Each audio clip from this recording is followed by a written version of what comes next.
to another exciting episode of Video Game Bang.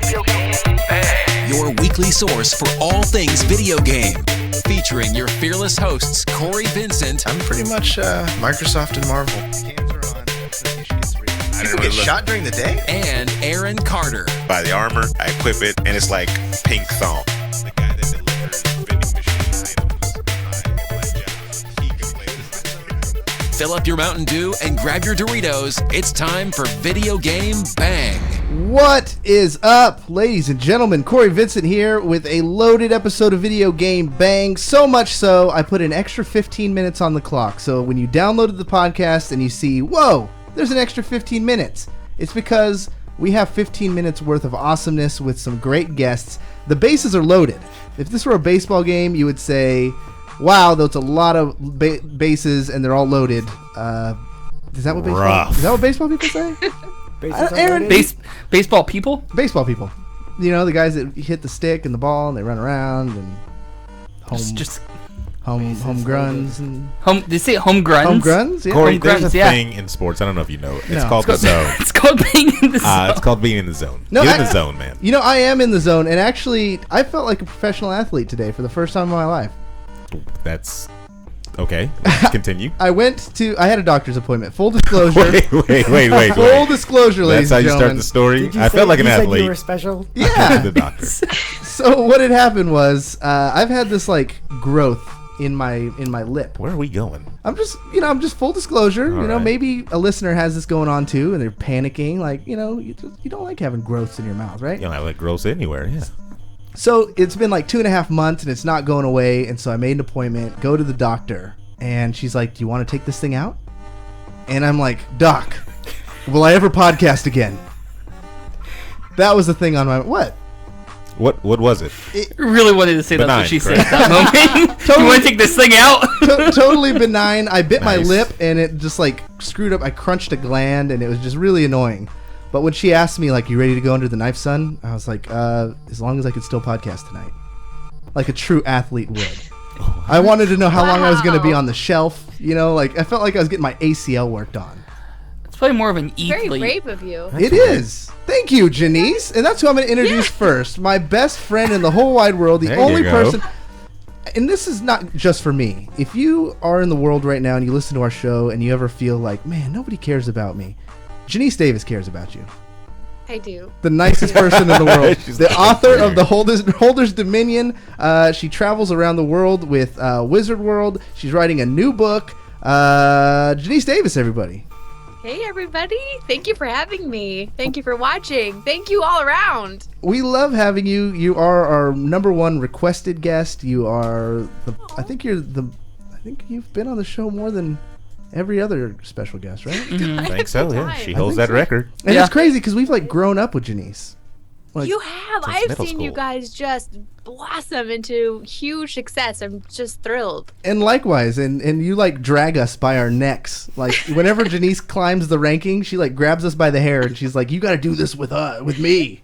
You're coming with me, absolutely. Which, by the way, thank you for joining up with me in Sacramento. That was incredible. I know, that was so much fun, and Really fun, yeah. we were there with Aaron Carter. That's the first time I ever introduced you third. Wow, Actually, that's second, I believe. really? But it's all right. I mean, math is hard. You see that you pay attention, which tells me that it hurts you. Well, Corey was No. counting himself, so, he was listening to me. Anytime I hear my name, never hurts me. That's awful. How are you doing, Aaron? I am well. I'm a little afraid because as a writer, creator, type of person, I just thought with Genese Davis, who doesn't have a single evil bone in her body, there's got to be somebody out there that's like the polar opposite, and I don't want to meet that person. The evil Genese. Anti-Genese. Yeah, like Bizarro Genese. I feel we're going to be at a con one day. She's going to be on stage, and then Bizarro Genese comes in, and kicks down the door. it's just going to be one, like, tornado. And I don't know. I don't want to be in that. She's gonna have a book too called The Grabber's Dungeon. Yes, the rival books. Yeah. I hope that doesn't turn out to be me, where I just like break down from all the public pressure and all Oh. the trolls, and I'm just go crazy one day. What they say? You You either become the hero or whatever. Or You, live no, long you enough- die the What is hero. it? You There you become go. live long enough to become the villain. There it is. Yeah. That's the one. Ah, You there heard his it voice, is. David Webb, What's going on, everybody? and we're gonna move right along to. Wow. Wow. Tonight. How are you doing, Webb? I'm How are doing you good. doing, I am Webb? doing good. Webb had plenty of Yeah. quips. These two have been sitting there very patiently. There's this is Laura's very second time on the show. Welcome, Laura. Thank you for having me again. And her business partner, we finally roped him into coming. He realized we weren't like just creeps and gonna lock him in our dungeon. Grabber's Neil, Dungeon. This looks like a really cool dungeon, though. I'm just telling The you. Grabber's Dungeon. Yeah. the Grabber's Dungeon, How's right it here. going? Now you guys have some big news. Do one of you guys want to break the news? What? It's been broken, but just hearing it from your guys' It's a little mouth. well known already. No, For anyone who Oblivion- hasn't heard yet. Yeah, there you go. Yeah, that's it. Oblivion Comics and Coffee won the Sacramento Calling All Dreamers competition. Yeah. Congratulations. And what does that mean exactly? What did you get? We got a startup package that's worth about $100,000 to help us open our shop. So we're getting a lot of help to make sure we do this right. And we That's never awesome. saw them again. Gone. I will forget the little people. Yeah. Oh man, it's pretty spectacular to see that. Like, and it's like 100,000 in like startup services. So you like get lawyers and website people Man. and manicurists and Part of the budget. That would be awesome. Yeah, sure. I mean, long nails can ruin like collector comic books. That's true. Oh. Well, that's You gotta be valid. careful. You Yeah. might rip something. I can't wait for this place to open up. Like, really can't wait for this Yeah. place to open up. I'm really Are excited. we going to do like the big bow, somebody cutting it with the giant scissors? No, it's a battle axe. We talked about like we were at Coin Op the other day with you guys, and we were just discussing about what would be the coolest way to like cut it out, because it can't be just regular giant. Yeah, scissors. yeah. No. Yeah, it's got to be something awesome. Several ideas were I kept tossed throwing around. out lightsaber, but they kept shooting me down. Can we get Cyclops to blast it, like with a beam? Well, That it's would funny be that you awesome. say that. On Facebook. I'm just saying. Oh, yeah. There you go.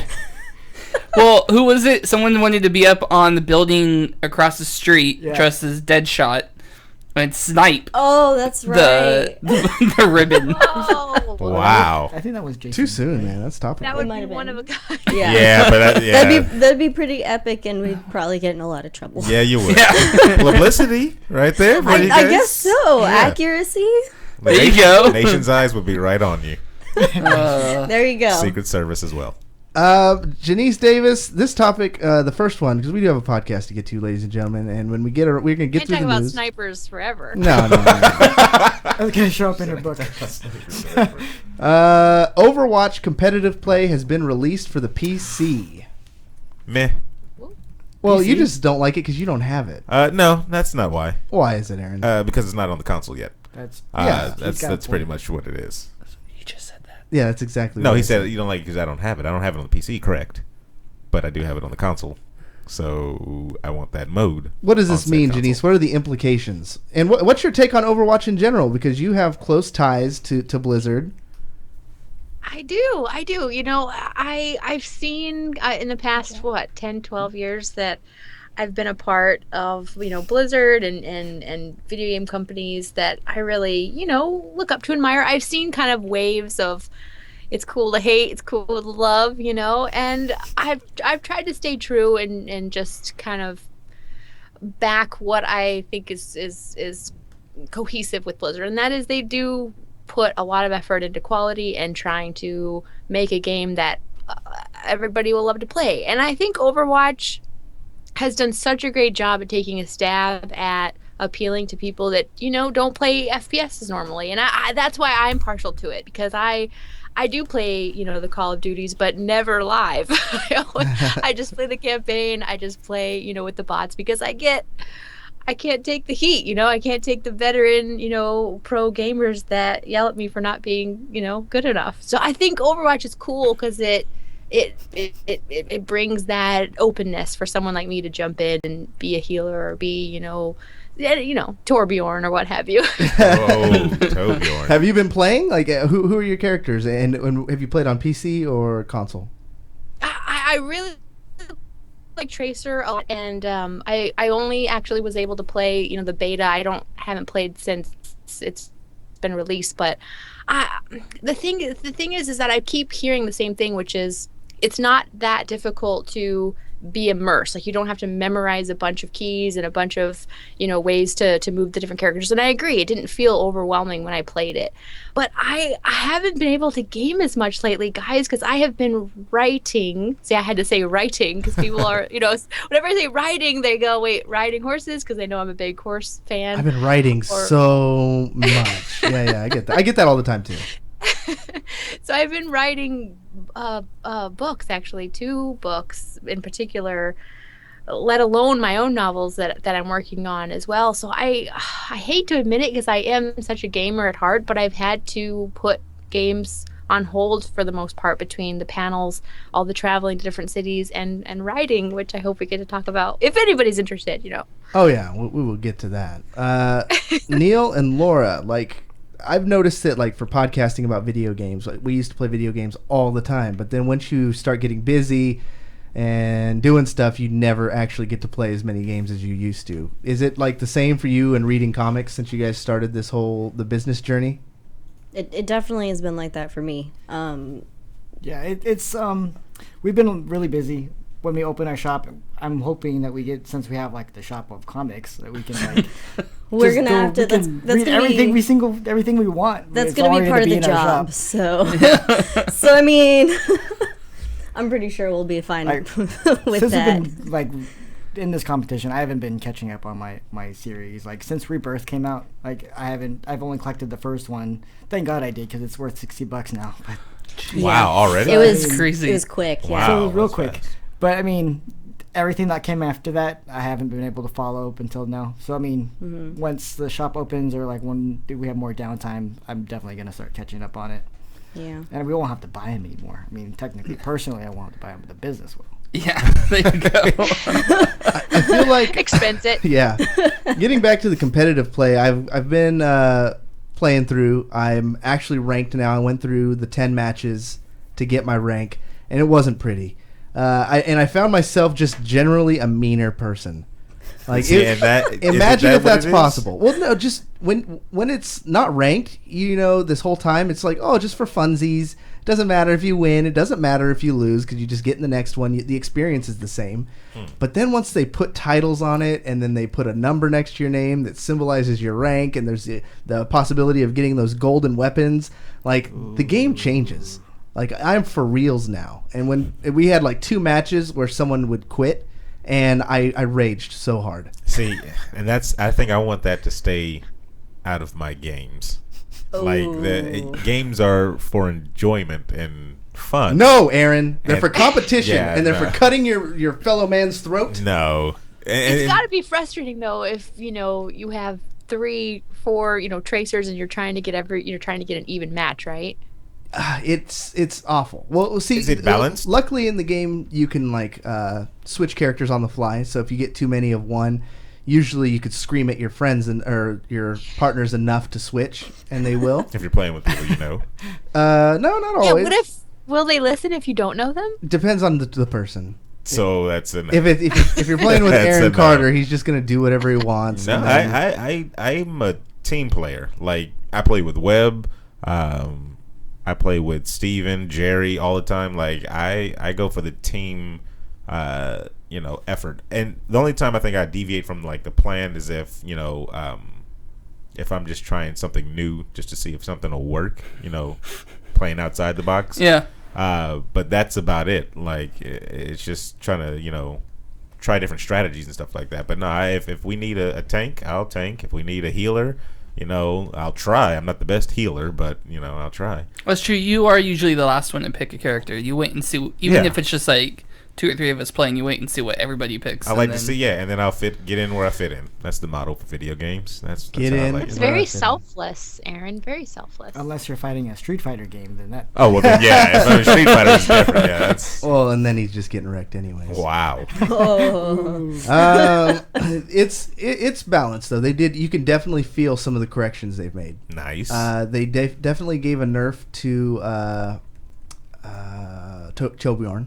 There's been a lot of increase of using him too before that nerf. Yep. Yeah. Use him while you can, ladies and gentlemen. Get those crappy kills while you can. People have wanted that for the longest. McCree got a giant buff. No. Sorry, he got nerfed. Okay. They really weakened his fan thing. So Really? yeah, he can't just run up and one shot you anymore if you're like a mid tier character. Like, well, even when you were a tank, because I would Roadhog, I'd hook him and then he would fan and kill me. yeah, no more of that. Okay. That's gone, and That's good. it makes Reaper so much more viable. Like, it used to be, if you were Reaper, a McCree would just stun you, fan you, and you're gone. Now Reaper can survive that initial fan and maybe get away and come back to win. So there's a lot of pluses and minuses. I think Zenyatta is more viable now because they also nerfed the sniper, Widowmaker. Yeah, her like body shots. It's not 2 body shots and you're dead now. Oh yeah, with Zenyatta, if you took a body shot from her, she was just you were done. Yeah. It was ridiculous. I just hope they make the tanks feel like they can absorb more damage, because I never felt, especially as Roadhog, if I was going against Zenyatta, I'm done. If I was going against McCree, I'm done. What? Like they felt like they would just drain the life essence out of you. Are you using your glug move? Yeah, and while I'm using my inhaler the whole time, they're shooting that health down right out of me. So I just want the tanks to feel a little bit more tankier. And they can, like, if they drop the damage with Roadhog, I would understand, because I can one-shot somebody with my shotgun after hooking them. That seems a little OP for me. Yeah. So if they nerfed that a little, but raised my my HP or something like that, then okay, that's a fair trade-off for a tank class, you know. All right. Moving along, because we've talked about so much Overwatch, and we will For continue weeks to. we have, too, We will, now. because it's so good. It's been one story, I think, in every episode of the last, like, 3 or 4 episodes. Because everyone's talking about it. Yeah. We can't afford not to. Well, you kind of have to, because then you get people who aren't playing it to play it. Yeah. Exactly. And they need to play, because this is a good game. This is, in my opinion, this is one of Blizzard's best games. That they Genese, what do you think about that? This is World of Warcraft legend. That's a hard one, Aaron. Whew, I don't know. World of Warcraft's pretty dang amazing. I'm pretty sure, like, Genese was a legend. If you guys are from Oblivion, if you don't know Genese, she was like one of the highest ranked in her. What was it? Server? On your You're server? making me blush. Yeah, server. Yeah. Yeah, she's like, yeah, you're making me blush, and actually, I was number 1. shows the trophy. It is the one achievement I will forever be so proud of, because my raid and I worked for months and months and months and months and months, and I got the server first legendary. Oh, nice. That's awesome. Did you? How come you weren't in the movie? Didn't they ask you to do like a cameo? You could have been in there. I was too busy. Couldn't make it to the studio. We should talk about the movie a little bit. I went and I thought it was getting way unnecessarily hammered. Like, people were being way too critical on that movie. I agree. I mean, the thing is how can someone who's never played the game or never heard anything about the lore or anything expect to go to a movie that's so high fantasy? And I think understand it's too harsh of a word, but it's true. Like, how can they feel the immersion or grasp the story if they know nothing about it? And I feel like the majority of critics are going in there like forced as part of their job, when maybe this is totally not their jam. Corey, you want to answer that, since you've never played the game? Or I didn't play the game, but I had a basic understanding of, like, I know there's humans and there's orcs. I know about as much of World of Warcraft as Aaron knows about comic books. That's a falsehood if I've never heard. Okay, maybe any not untrue. Maybe not No, but to Corey, that degree, but I honestly- know in the same, like, all you've done is wiki comic books. You never read them. No, I've read digital comic books. I had a Like whole, twice. And I whole- played through the demo of Warcraft. I had a whole. You yourself and David Gondo Ing gave me a whole back catalog of digital comic books. Oh, yeah. Do you not remember the full hard drive of comic books? Yeah, but that was like in the year 2000. I read those like religiously. That was a long time It was ago. Hey, ridiculous. you read some. It's okay. It wasn't just some. It was ridiculous. But so I had the wiki knowledge of WoW He's going for going full into the credit movie. here. Yeah. I saw it. Okay, Go ahead. well, Corey, I just wanted to ask, because I really am curious to hear someone who hasn't played the game but they liked Lord of the Rings, like someone who likes high fantasy, likes that world, but hasn't played the game, I would love to hear it. Is that you? Yeah, I mean, I have a general appreciation for that. I wasn't the biggest Lord of the Rings fan, but I love like Game of Thrones and stuff. So going in, I thought it was going to be more like Avatar, you know, like that kind of feeling. Yeah, exactly. No. The Cameron one, the telling of two different worlds coming together and the orcs meeting humans. Pocahontas, yes. Yeah, exactly. Fern Gully. Yeah, that's the right one. Title. But kind of the same thing. Yeah. I just went in with an open mind, completely appreciated what they did with the story. I felt like the action sequences really stole the whole show. Like, they could have done a little less talking, a little more fighty, and I would have been plenty okay with that. But totally. Like the effects were incredible. Yeah, I think the best part of the movie, and I don't mean this in an a-hole way, it was the ending. Was just because they ended it so well. Because the movie ended. No, I don't mean it was over. Normally, that's how I would mean it. Like, oh, the best part of Teenage Mutant Ninja Turtles was the ending, because I could go home. But no, in this way, I meant like they put it in. It was in a nice little bow, a pretty package, and they made you like, holy crap! Like, I want to see what happens next. Like, it wasn't like a cheap cliffhanger either. It was just like they completed this chapter, and I feel like the next chapter is all they were like trying to get to, and now we are more than likely gonna get the sequel because of how good it's doing internationally. It's selling, crazy. The critics are definitely ripping it apart. I just checked out the reviews just to see what the scores were, and for like Metacritic gave it a 32%. Rotten Tomatoes, it's sitting at a 29%. Like, I really want to see this movie actually, just to see how well they did with cramming a crazy amount of lore into 2 hours. Because I know there's probably things they had to cut. It's the movie world. They cut things out and stuff like that. They couldn't go, word for word from the writers of Warcraft. But I was baffled that they even attempted to go for this in a movie, in a cinematic universe, because it's so much there. Like, where did they go by the third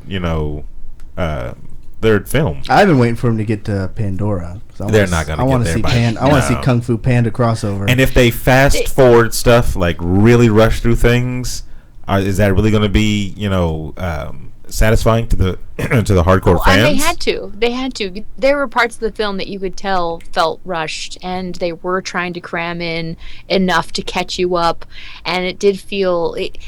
I think the film could have pushed the boundary, pushed open the ceiling to that whole, video game movies are awful. I think it really could have crested a whole new respect for the genre if they could have, just casted, I think, a little bit better. Some of the casting choices I just didn't understand, and the acting wasn't totally on par.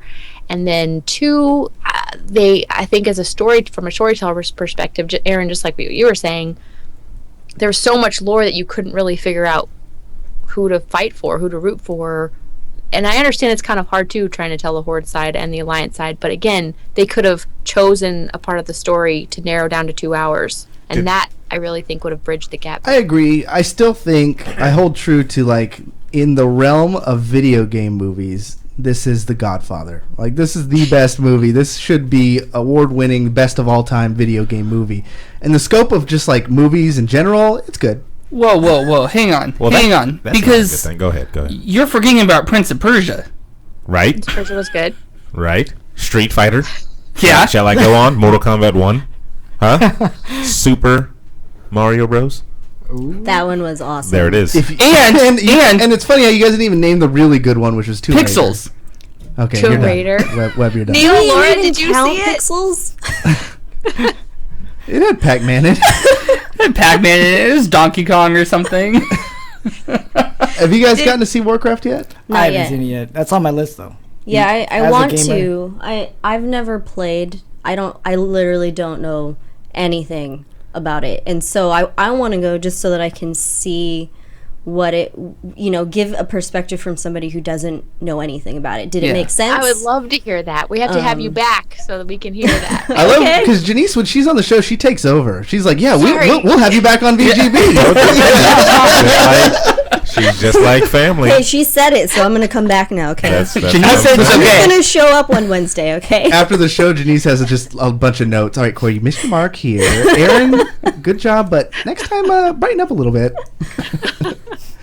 Next news story, one that we've completely been avoiding, Aaron. I don't know why we haven't talked about it. Maybe we did it on the weekend show and I just tuned out. But Wow. Bryan Cranston is Zordon. Nope, we did not talk about What is going on there? They're going for the big guns. That's what they're going for. Bryan Cranston is a incredible actor. You can see his work all over. Malcolm in the Middle. And then there was some other Godzilla. show. He did Godzilla. Yeah, he was in He was in- Godzilla. yeah, he was in Am I the forgetting Godzilla. anything? I think that's it, right? That's Breaking that's Bad. all he Yeah, did. that's pretty much all he No, Breaking Bad? Was he in? That's not- Was he in Game that? of Thrones? Was he in that? No? Yeah, he was in Game of Thrones. Oh, okay. He was in the first season. His head got chopped off. Is that him? Yes. So No, he was definitely in Breaking Bad. yeah, so it's just natural. It's just natural They're to. purposely going around it. She has to explain. She has to explain comedy to Neil. Neil's like, Breaking Bad. Damn it! Is this on? Wow. He's like, He's like, oh, I thought that was him. It's live, so it's like maybe I was wrong. yeah, Zordon. I mean, that's a stretch. That is a stretch. We'll That's see how different. how good of how talented of an actor he is, playing a disembodied head that floats in a mason jar. No, they're changing it. They're changing it. I'm done with the movie already. Good day, everybody. They're just trying to make the movie look more legit by having him on it. Yeah. Oh, okay. I thought you meant like they wanted to make it look more like legit, like a real movie. No, like this could legit happen. as in, hey, he's on our movie. Okay. You're a fan of him, so come Yeah. watch. I'm that's loving good. the memes so far, like the memes of him saying, "Rangers, it's time to cook." That's horrible. Those are the best. And then I think it was our friend Jerry who said, "If Aaron Paul is not playing Alpha, we riot." Yes. I wanna see that. So, Bitch. So no. So have we not seen any other casting for like? Is Alpha going to be in the movie or no? I haven't heard anything. If you could don't know. fantasy cast him and Aaron Paul's off the table, who are you choosing, Aaron, For Alpha? for Alpha? What's the Mexican guy from Ant-Man? Hey.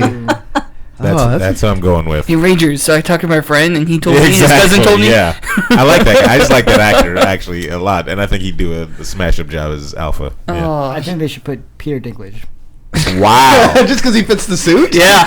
he would still. Well, he'd probably have to have lifts. I feel for like the it would suit. just add more credibility to Alpha. Last time he played a robot, it did not go too good for him. What did he play a role in Destiny? Oh, that's right. Well, It was well. He the got little- butchered. Okay, but you got to remember, he does have a director, and if the director said "cool," that was good. It's kind of on the director. So you for think that. he was in the clear? This is He's doing what the director's telling him to do. I'll let that slide for C-list actors, but when you're an A-lister, you've been in the game for a little while. Dinklage is an The Game A-lister? of Thrones. Oh, Dinklage is definitely an A-lister. Are you kidding me? Well, he's Tyrion Lannister. What else has he done? That's it. He's Tyrion freaking Lannister. Tyrion Lannister. Yeah. Pixels. He was also in Knights and Badassery. Yeah, exactly. Another movie that I don't think You know, anybody's heard so of. they don't all have to be winners for you to be an A-lister. Genese, So, what do you think of the Power Rangers casting? can you Cranston? tell I had an angel come in and give me more light? And it looks beautiful. I'm gonna go to for those of you watching on stream. I'm gonna cut to. There's Genese Cam. Look, she's glowing. I had to. Yeah, I feel like it's way too bright, but my producer said I was too dark, so now let there be light. So what do you think about the Power Rangers casting Cranston as Zordon? Have you been following this one? Are you gonna go see it? Nope. I haven't followed it. I don't blame you. I'm definitely still not gonna see it. You weren't. Hold on. So Jason David Frank would be so mad at me if I said that. 'cause He would be. He goes to all the conventions with me. And We love. he's Jason, always like, yeah. "How are you not, a Green Power Ranger fan?" I'm like, "Well, I am your fan. I just have never grown up watching the show." And then he goes, "Yeah," and cartwheels away. Pulls out his flute. We love him. He did like a promo part for us, but he could not get our name right because you know him. He's like so high energy, he can't focus for like 2 seconds. So every time he recorded it, it was video gangbang. Yeah. No, it's game bang. All right, let me do another one. Jason David Frank, video gangbang. Yeah. Every time. What, how was that wrong? It wasn't. It wasn't. Just because it was him. Like we played it on the show like forever. Yeah. Like we got it. We got it, Jason. Yeah, we like just After like the 5th one, nailed it. Perfect. Yep. He's an awesome guy though. Dedicated He to is. his fans, like ridiculous. Like how well he treats his fans. It's true. He's so loyal, and they are so loyal to him. So is he making a cameo in the movie, Aaron? What do you think? If he's not, I would riot because He should have been Zordon. No, I wouldn't make him Zordon. I don't know, but Aaron. Webb, you just kind of overstepped. He's got it. Yeah, Cranston, man. Yeah, you don't. Sorry, Cranston. Brian Cranston. Jason David Frank is going to take your spot. Well, I mean, Breaking come Bad is on. okay. He's got to be in the movie though. He's got to at least be a Deliver a pizza. Yeah, or something. Yeah. You can't do this without you him. think he'll come back as like a veteran ranger? No, he doesn't No? do that. He's gonna be because like let's face it, they're a Stan Lee cameo. Yeah, it's got to Yeah. be exactly Perfect. 100% like that. Yeah, because you can't have him as a veteran ranger because they're child soldiers. That's true. They're just new. They're huh? children soldiers. Let's Well, face because it. he was in many Yeah. different seasons. Yeah, it makes you think about it differently now, huh? It's true. When they're child soldiers. No, they're teenagers. Yeah. With attitude. Fine. You tell that to the African kids. Too soon, Yeah. Aaron. Too They're soon. teenagers, yeah.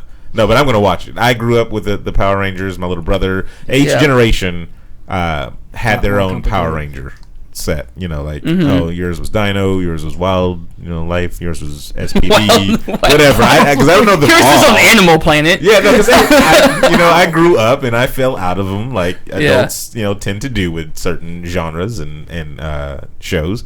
And I mean, my special one is way back at Zeo and the original Yeah. Power Rangers. We need to talk about some stuff going on in the comic book world. So what the hell is going on with Captain America? Yes. Someone explain this to me. some new stuff going on, huh? Some new Yeah. stuff. I guess they finally justified it. They talked about it on Filmosophers this week. Chad is appeased. Hell Hydra one. Whatever happened made him happy. Okay, I don't know about this yet, so please So tell does anybody me. at the table know? Yeah. Well, we'll Basically- let the comics. Yeah. People were upset because he was supposed to be this iconic character that stood for justice and had like this really, really stern persona for justice and the just typical Boy Scout. Now then they throw out that he's saying Hail Hydra and he's a Hydra agent thus far. Wait. Corey, are you saying that they've justified it already, as in they've explained why he said that? Yes. Yeah. Issue Okay, number 2. I am horrible, and I am behind on this. In issue 2, they've already done Issue this? 2. Okay. That was lasted. resolved quickly. That was wrong. Way too I feel like fast. that's just a cop out in general because it's like it just seems like they're not getting enough followers, so they have to like do it right off the bat and let everyone know that it's like. Do you know why yet? I know why. Please explain to me. Yeah. It's not going to spoil anything for me, I promise. But Basically, he got affected by the Tesseract, but the Tesseract is somehow being manipulated by the Red Skull. So the Red Skull has the Tesseract, is somehow infusing and controlling him still, and he's on the Hydra side. oh, so it is manipulation. It is a mind like, control type yeah. of thing. So that, like I said, even though they came out and were like, "Oh, he's not mind controlled. This is Captain America."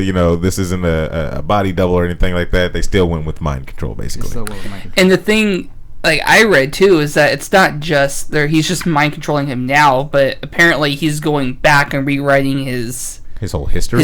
history Right. and his whole life. Okay. And then laying the foundations for Hydra. I think it's too.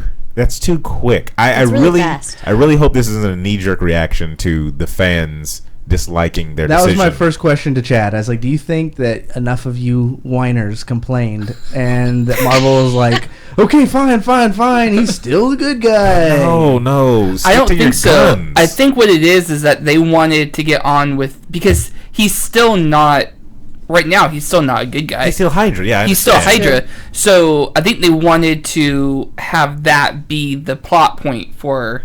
But he's not. Even though he's still, Hydra and everything like that, it's not his fault. You can already place blame on Red Skull.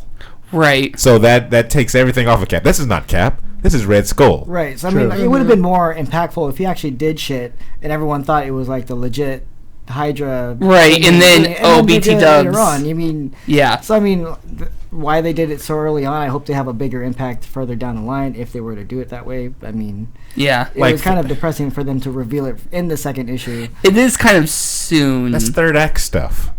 And they're just throwing it out there, right? I told Chad, I was like, you should have been so happy that all this happened to your favorite character, because for once in your life, once in your measly little comic book life. Wow. Whoa. Just insult the man. People are talking about your favorite character. When have we ever been like, hey, Captain America issue, whatever is a pretty good one? He has been a character that hasn't had like the big limelight since he got assassinated, quote unquote, at the end of Civil War. Yeah. That's true. But I mean, I think they were smart with that was a big moment, but that was like, I still consider that like a Civil War moment. It wasn't like a solo Captain America. This is his solo storyline, his issue, and everyone's gonna go buy it, and everyone's talking about it. Like this happens with Spider-Man every so often. It very rarely happens in general. That's the problem. I feel like I would love to write a comic book, with one of these iconic characters, but I feel like anything that I would come up with would just be undone when the next writer gets on board. So, what's the with the Civil War? What happened to the registration? Is that even mentioned in comics anymore? In the original one? They're doing Civil War after Part it's 2 done. nowadays. I had so many issues with the Civil War. Like after the Civil War was resolved, right? And then they did. I think they're still following through with it. I just think that they just kind of went more lenient with Cap and his team and just never really pursued them. Like they just don't bring it up anymore. Right. It's kind of like not enforced as much Genese as it was. does like a lot of awesome panels about what makes a good hero, or what makes villains, and when villains become good guys, and when good guys become villains. Like, what did you think when you heard the Captain America was going bad? I think to keep the audience guessing and to have twists and turns with your villains and your protagonists is fine. I really like it. I don't like it when a story is linear, so I'm okay with cracking an iconic idea of what we have for Captain American hero. I really am. I think it's cool. Well, and the storytellers aren't going to do anything to like royally just screw that character's image. Like, they love that character. He's one of their most dearest. He's the poster boy. Of course, they wouldn't do anything that's not going to make him a better character later on. But right. I mean, you want it to be real, like as close to real life as you can, and we all have those moments. We talk about this on the villains panel, where good storytelling is when you're right there with the villain, thinking to yourself, well, what would I do in that situation? What would I do if my best friend was just tortured and hung out to dry, and I had the chance to avenge him or her? Aaron? No, I was going to say they should be very careful with certain characters. I just watched a film that somebody made about the character Gambit, and how he was a very popular character when he was introduced first, and then they kind of went more into his backstory. When he was very mysterious at first, so people liked him, and then when they found out that he was a part of what they called the Mutant Massacre, his popularity kind of jumped off.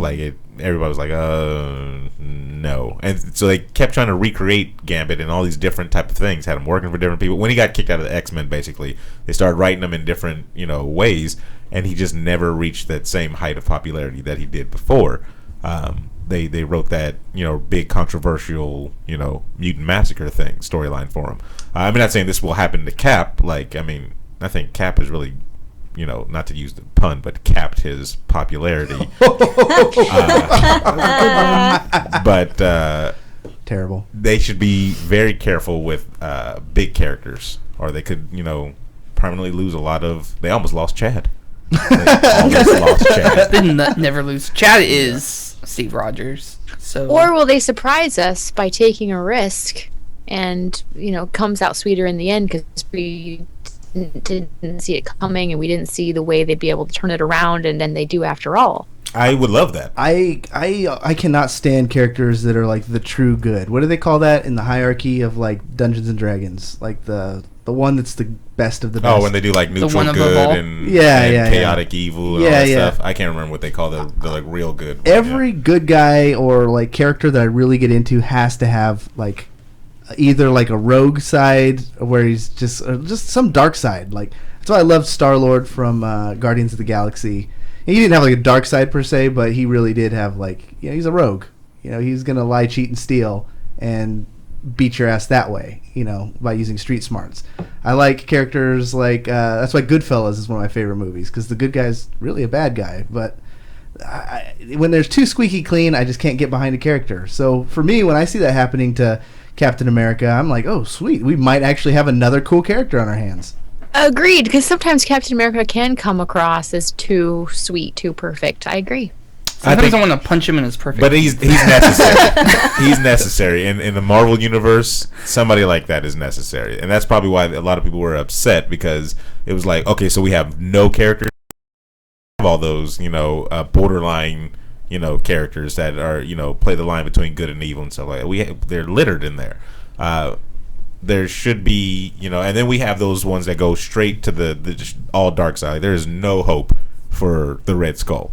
You're never going to see him on the Avengers, you know. Many said the same about Dr. Otto Octavius. He turned into a good guy. But no, I'm saying we already have these characters. He's another borderline character that was bad and good and bad, you know. Like, and then Spider-Man. Yeah. I think I see what you're saying. You want him to hold that side of the anchor instead of them all being border. That's a good argument. If there's a rainbow, I think that's better than just seeing, you know, two of the colors. Laura and Neil, comic book connoisseurs, opening up a shop. What are your favorite comic book series to follow right now? Right now, since I haven't been following any, I was following. I'm a huge Redhead fan. Oh, okay, there we go. So now you're talking Aaron. We're talking about Dark Horses, but I just liked it because he was under the shadow of Batman. I wanted to see his character kind of grow a little bit more. Did you like the Outlaws? I loved and hated it at the same time, Okay. just because it was just like, okay, he has a team with him, so it's not necessarily him solo. Yeah, understandable. But I mean, there was some disappointment in that as well. But I also loved when the New 52 introduced the new Aquaman, and like just how he was just a little bit more dynamic compared to the older ones, and his series was actually pretty good. Did they pull like more from that Momoa look? No, he was still really blonde and really white. White really boy. blonde and really white. Wow. I mean, Wow. he was Aquaman. They was- just yeah, kept, no, they just he kept straight Aquaman. up- yeah. Yeah, they didn't. I'm they still didn't waiting for Momoa it. the Injustice reveal that he's gonna have like a Momoa skin. That'd be cool. Yeah. That'd be, yeah. Laura, you follow more indies, right? Yeah, I like to find the more unknown comics. But last time I was here, I mentioned Lady Mechanica by Joe Benitez, I think. Right now, that's my most favorite. The art is just so detailed and amazing, and it's steampunk. So that in itself, you can totally tell it's amazing to read. It's really unique and interesting. And I think they just posted something about movie rights on their Facebook. So I was like, I'm totally down for a movie. That's the big time right there. Speaking Yeah. of movie rights, Genese, when are we going to get the Holders Dominion movie, and what characters are you going to cast me and Aaron as? Oh, right? Yeah, I That think would be awesome. I think I And are you recommend- gonna shock the world by casting me as the main character? Oh, Do it. Done. Done. You're gonna upset a lot of fans too. They're gonna be like, "Wait a minute." all those panels about women's rights Right. and representation, and you get this clown? No, I wanted to real quickly with Neil and Laura. When they were talking about comics, I remembered a panel that I was on in Sacramento about women in generations in comics, and I wrote a couple notes down because I just wanted to tell you guys that the panelists that I was on with, they were bringing up all these really cool 1930s comics that had amazing women, not only as the creators but as the main protagonists. I just wanted to see if you knew of any of them. Miss Fury, 1940s. Neil or Laura? I don't. I don't recall that one. Did, Oh, I think we lost her. am I You're gone? there. You're there. We're back. Okay. Sandra of the Secret Service, 1937. 1937. Sheesh. You're pulling Early some. Lois Lane drawings. The way she behaves was very strong. She was she talked really loudly. She was really quick and witty. I jotted down a couple notes because it was so cool to hear these expert comic historians talk about how comics in the 30s and 40s had women that were so robust and were clever and quick and strong and the main heroes of their own comics, and they were like hitting men, across the face with their purses and punching them. I totally need to read these now. Yes, please. Yes, please. I don't think we want Laura getting any ideas because then she's going to show up to the next episode and just start punching us all across the face. With I'm her on the other purse. side of the table, so I'm I'm sure I'll fine. have a reason. Yeah, with Corey, it doesn't take long. Did I cut out though when I was trying to name them? I don't know if I did, but We I got. hope you got a few of the names. We got him. Okay, cool. Genese, what's going on with Con Radio? That's awesome little advancement I saw for your because you do a podcast as well called The Gamers Dominion, and now you are on conradio.com. Tell us about that.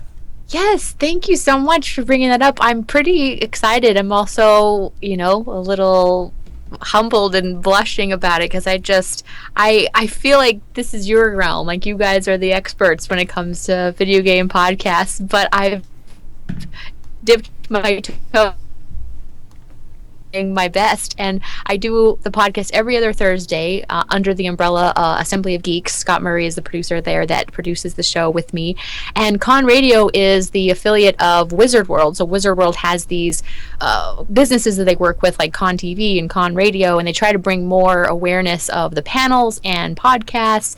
Hey, I should get video game gang now Jason he's calling guys gang bang what have you. But We yeah, we have a tendency to corrupt our guests. It's okay. yes. You just keep a So, tally on I'm- how many people say it like that. So Yeah. So yeah, I hope that all of our listeners get to check it out on Con Radio, get to check out all the other podcasts, and then let's get you guys involved. Yeah, just, See, you're right. I always grab you and I pull you with me. I know it's been like amazing, and then how we found you was crazy. Like I think the first time we invited you was just off of a whim because we found out about your book like on Twitter. I think so. Yeah, you randomly messaged me on Twitter, and that tiny seed of a message blossomed into us hanging out all the time and doing panels together. I know, it's so awesome. Are you going to be in San Diego? Yes, I will be at San Diego Comic-Con. Everybody that's going, please, please, please stop by. I'll be signing books at Rob Pryor's booth, wherever Rob Pryor will have a booth. I'll also be doing panels, video games, writing, creativity, and the movie. You mentioned Holder's movie. I cannot wait. I'm Adam Simon is the screenwriter in screenplays, samples of it, and he has sent me a few ideas on what he wants to extrapolate from the book, how he wants to add to it. And it's weird as a author to see a creator wanting, like, I'm okay with it and I think it's cool, but like if any of you have read the book, it starts out with Kaylee finding one of her old schoolmates like almost passed out on the floor, and Yeah, like he the was story, thinking yeah. to start the movie like right in the game with the Holder as the focus, which is the villain in my book. So how cool to like hear from a different perspective how he would start the movie, like, Did he give tweaking it. reasoning behind that? He said that it was because he really wanted to show right away the vastness of the Holder's power as a hacker, as a pro at the game, as a psychopath who wants to prey on people. So he really wanted to give him the edge and the game world that edge. Oh, okay. Okay. I like that. I like him. I like that idea. That's cool. Yeah, does it have Aaron and Corey's stamp of approval? I want to see where it goes from there. and Yeah, then, we're gonna protect yeah. you, Genese. Yeah, We're gonna protect see. you. We're not gonna let this guy mutilate your story. Don't get us Okay, wrong. thank you. Yeah, no. Thank you. As long as Watch he's, out for- we're gonna send him some very stern emails about staying true to the source material. But so far, you like that tweak, huh? I like that tweak. I could actually see that working out pretty well, and to set the tone, like this is a gamer movie, ladies and gentlemen. Yeah, that's what I was thinking. Is that what Exactly. we're going for? This, like, hey, this is a gamer movie, and we got to show that right off the jump. Yes, that's Okay. what he said. All right.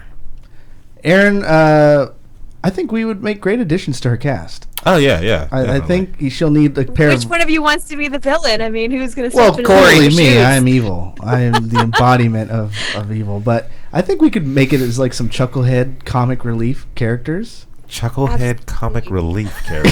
Yeah. I've never had that. Bulk and Skull. Oh yeah, never. Going back to the Power Rangers thing. Well, this is a pretty serious book. I'm not sure there's many chuckles. Yeah. I know, but you're going to need to add some chuckles. Like, you're going to need the Rosencrantz and Guildenstern, me and Aaron, right there. That's Shakespeare. I was going to say Shakespeare. I'm surprised you know who those two are. What? Aaron, I am educated, sir. I know. Aaron, are you agreeing to this? Is this okay to add to Holders some crazy comedic? Not a comedic, no. I Slip on a banana peel. Stay true to the... Pie to the face. Yeah, no.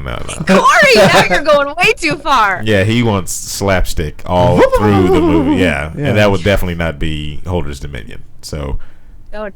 maybe in Spin-off. her latest writings, maybe she'll add some type of comedic edge to that. Now, I'm really excited about the... first of all, what was awesome about the Calling All Dreamers contest is that you could vote with as many emails as you wanted. And so I voted on behalf of every email I had. And see, I work at one of those places where everybody's email is the same, right? So all my good friends at work, I took the liberty of voting For them. using their emails. So they got the return email. Yes, To yeah. every single email. So I received like 4 messages today from various people from my work, just like, Corey, what the hell did you sign me up for?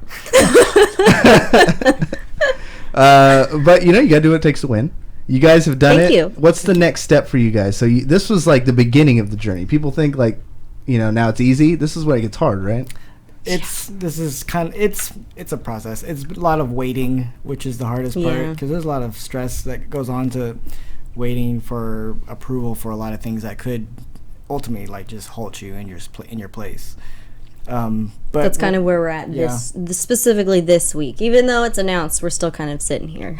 So it's announced you guys won, but like, what are some of those things? Like, you gotta find location, like that type of stuff. Yeah, we're looking at a few locations in the heart of downtown Sacramento, and just kind of exploring our options over there. And once we figure that out, we'll be able to start actually working on opening.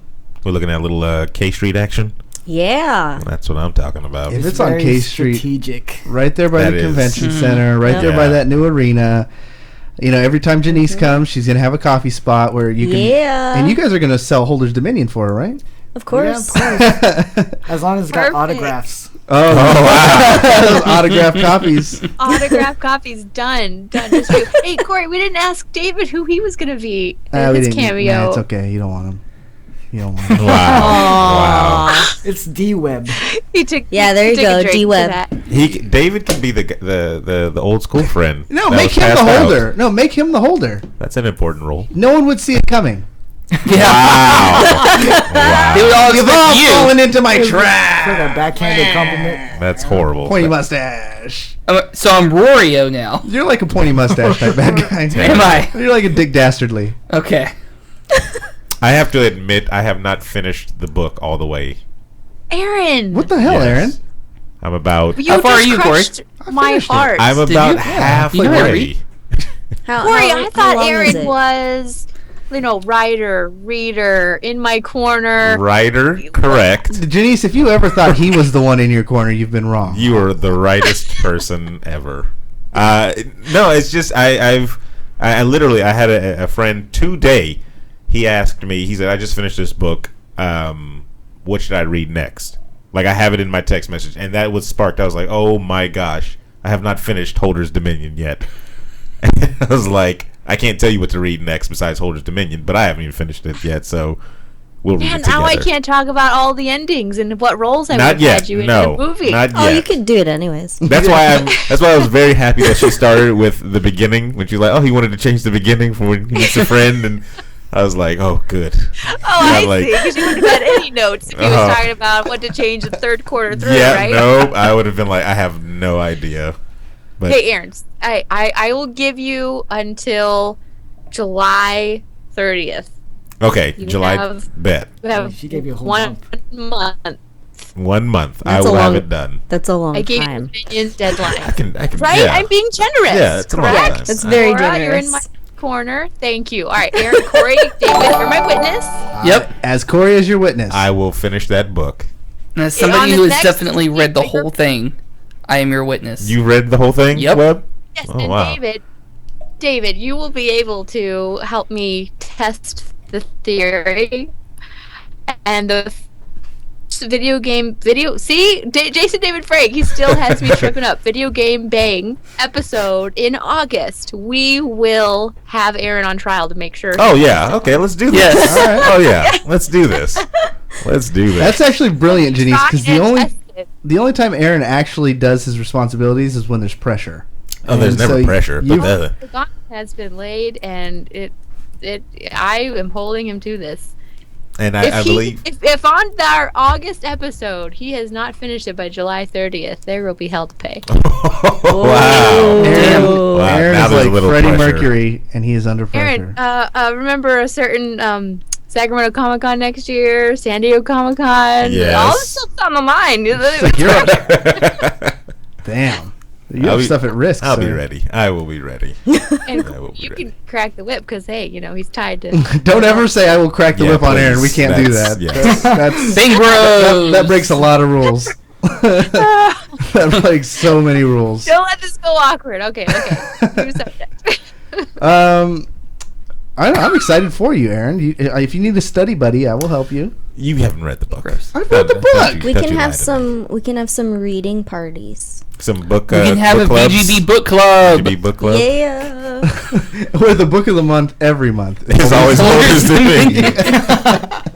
All right, guys, it's the end of the month. Time to pick a book. It's like Done.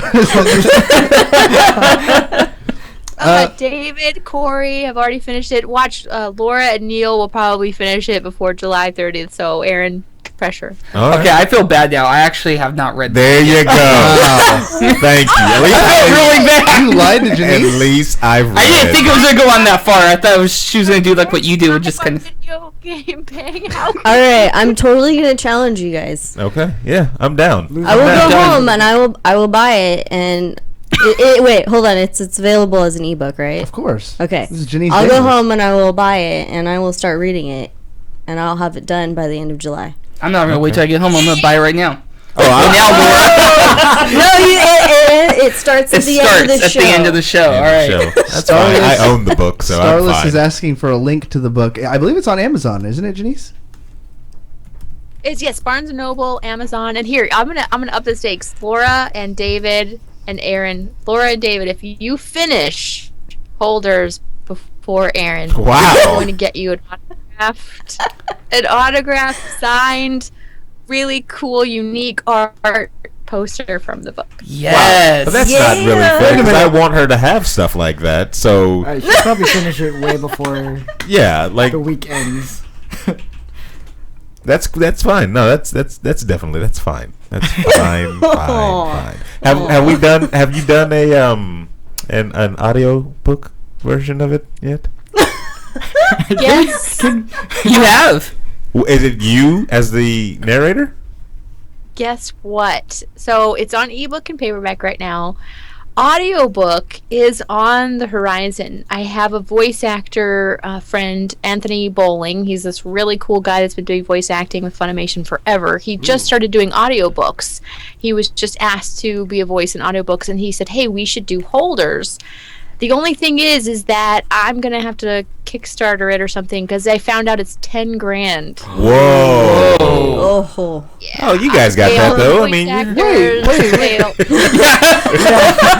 Thanks, I'm Aaron. in my closet right now. What do you think I am? no, I meant the Oblivion comic. Oh, duo just here. take a Just- loan. Yeah, I just know take a someone who small just loan. got $110,000. Yeah, exactly. I got a quick We'd loan like for a 5%. Oblivion There you go. comic. They'll be easy on me with the interest, only 25, 28%. It's so easy giving away money we don't own. Like, it's hilarious. It's so awesome. I like Wouldn't this. that be cool though if Aaron and Corey, you guys could be voices in the book? I would love to do that. I'm down for whatever. I'll play a dog if you want me to. Wow. work on my. Hey, that would be one. You know, He He just needs to get into the business. So Anything to get my foot in the door. So do you remember that dog in Holder's Dominion? The audiobook? Is that going to be on your IMDb? Oh, me. I had that growl that just put your, bone chilling fear in your body. Well, let's hear. Not scared at all. Yeah. Sorry, that was a chihuahua. That was a You need me to channel something larger? Everybody do the sound bites of your best growl, and we'll rate them Wow. on a scale of most vicious. That would be interesting.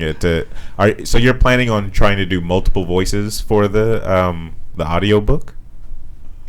I guess so. I mean, I'm not. I've been doing some research into it, but that's what Anthony was saying, is that you can have like a male and female voice with some side appearance voices for people that maybe have accents, who are foreign, who are younger, older. So it's open to doing it just one linearly or having a cast.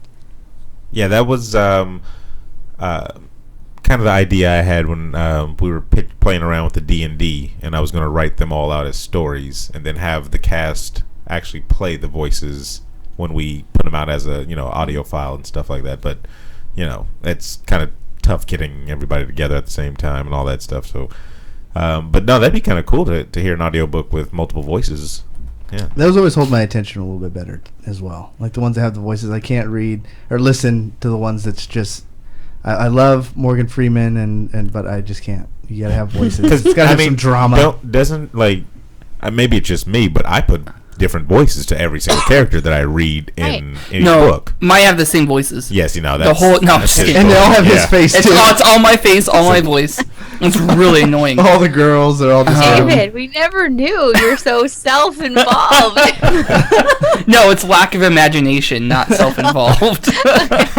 No, I listened to the Harry Potter books in audio, and it was one guy that did it, but he did a different voice for every character. See, I don't even like that. It was kind of weird when he did Hermione. It was a little I don't like that, because it'll go from a guy's voice, and then he'll just raise the pitch of his voice to try to mimic a female voice. Yeah. I'm like, I can still tell it's you. It was weird, yeah. Yeah, I'm not gonna go and then read an audio, act out an audiobook and then try to raise my voice to sound like a female character. It was especially weird when I was picturing Emma Watson and with his voice. Exactly. Didn't fit. I can't imagine Aaron doing a woman's voice. No, I don't think you ever have. Too baritone. You could do it if you tried. Like a smoker, like a Walmart greeter who's a smoker. That doesn't. Oh well, I mean, yeah. Then she doesn't really. I had to build a backstory for the character. All right, now we get you needed to visualize it. Yeah. That's a more attainable goal, I would say. Yeah. Aaron, if Genese is like, there's only one spot left for you, and it's the main character, will you do it? You have to do it as a woman, though. Then she's gonna be a baritone as well. Hey, there are women out there that have lower voices. It's okay. Yeah, if she has a deep voice like I, then she will definitely. I will act the mess out of that. Just to be a part of it, though, definitely would just be amazing. We've never done anything besides the podcasting like that, so yeah, I'd love to do anything. Yeah, I like it. We got more stories. Of course, we can go back to the old. I closed that window. Wow, Webb, you got any more stories for us? Do I have stories? All right, so there's a Walmart shopper. Terrible. Speaking of. Oh no, go ahead, Genese. I was just gonna say I maybe I'm behind the curve and I didn't know that this was already happening. Maybe you guys already know, but I just read about. You know how we were all talking about VR D3? Uh-huh. Oh yeah. Well, have you already done this, or have you heard about how VR is taking over roller coasters at Six Flags? That's kind of cool. I did hear about that. Is it like VR while you're on the roller coaster? Yes, so you're riding on the roller coaster, right? And you can either rent your own, bring your own VR headset from home, or you can rent it there at the park. And there's a Superman ride, for example, where you can put on the VR headset while you're on the actual Superman roller coaster, and you're flying around the city with Superman, helping him save the world. And apparently, you don't get sick or anything because you have the wind blowing in your face and feeling all the G-forces still, and it's crazy. That just sounds like a recipe for disaster. This is totally tricking your body is what it's doing. Feel like I'm getting motion sickness thinking about it. Wait, Corey, why? David, why? Laura, why? So why? I'm not saying that's bad. I'm just saying that's what it sounds like. It's a really cool idea, but I got motion sickness when I was playing Minecraft on the VR, and I was just walking around chopping trees. If I'm flying around with Superman, people in front of me are going to get what I ate for breakfast. We should do... But apparently this has already been implemented, and like people are saying that it makes the ride even more like mega scary or what have you. Like I don't know, there's the Superman one, there's one where you're a soldier flying around your fighter craft while on the roller coaster. I'm curious to try it. I think it's gonna be awesome. I'm with you on this one. I mean, I saw it somewhere. I think it was on Facebook. There was one where, like, that fighter pilot one. You're doing these loops and you're doing these barrel rolls. And then as Do a barrel. Definitely a gamer joke. I think we definitely should... when like the buildings are falling, you're doing a barrel roll through the building as it was like crumbling through the window. So it's like these really cool graphics that are coinciding with the turns. So it's actually that's a cool idea. We should do a field trip and go and try it together. I think we should. Yes, You guys and should. record it and then put it on the show. Wait, you're not going to go with us?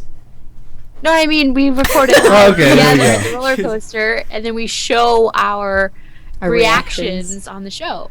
See, if you're going to get a VR in your house, I'm pretty much sure you have to dedicate yourself to a life of sobriety, because you cannot have any inkling of a hangover and use VR. Like, it'll ruin your day. So I think I'm gonna have to pass on this thing because you drink too much. I'm in a constant. Because you're an alcoholic. Is that what you're saying? I am in a constant state of hangover. The movie. He's always carrying around a baby in front of him. Yeah, exactly. I don't understand. Like, I'm watching this stuff already, and first of all, roller coasters by themselves get me sick. So putting something in front of my face where I can't see is going to be even worse. Aaron, are you a motion sickness type of guy? Do you do roller coasters? I'm a big I don't know how you would say it, because I don't do roller coasters, but only because it's like this. You like control. Yeah, exactly. I don't like feeling out of control, being whipped around.